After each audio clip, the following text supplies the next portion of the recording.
So for SBRT, what does the process and the workflow actually look like? Well, the first step in all this is what you're doing right now, getting the consultation. We'll discuss whether radiation makes sense, and if we mutually agree that radiation is the right way to go, then we'll go ahead and get you set up for a planning scan. During the planning scan, a couple things will happen. The first is we'll decide whether we want to place space OAR and whether we want to do fiducials.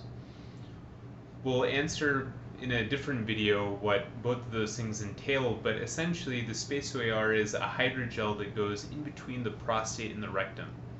And the fiducials are three very tiny gold seeds that go inside of the prostate that help with localization before and during each of the 5 treatments. The morning of the planning scan, both of those two things will be placed inside of the prostate or just behind the prostate. And then you'll come over to our center to get the CT planning scan done. During the CT planning scan, we'll lie you flat on your back on our treatment table and fit you inside of a device called a VAC lock. The VAC lock will ensure that you're immobile inside of this device and that you're able to comfortably go through our CT scanner so we can capture all of your anatomy. Once that scan is done, we'll hang on to the VAC lock for the actual treatments themselves that you'll end up using in the weeks coming. Once you're done with the CT planning scan, you'll go home, and then the next couple days we'll arrange for you to also get another MRI done. That MRI will be very crucial in helping us fuse your CT and MRI images together to ensure that we have the best accuracy possible when delineating the target that we want to treat.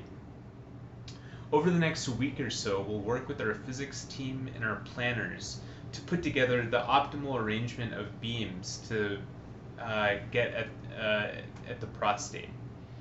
Once we finalize the plan, which typically takes about a week, we'll have you come back for your actual treatments themselves. The treatments will be 5 in total, and as we discussed before, will be about 2 to 3 times per week. Each of the treatments will last 30 to 45 minutes, but the vast majority of that time will be spent just getting on the table, getting situated in the device, doing the imaging, making sure everything is lining up appropriately. Once everything is actually lining up, the beam on time will take less than 10 minutes, and you won't feel anything during the actual treatments themselves.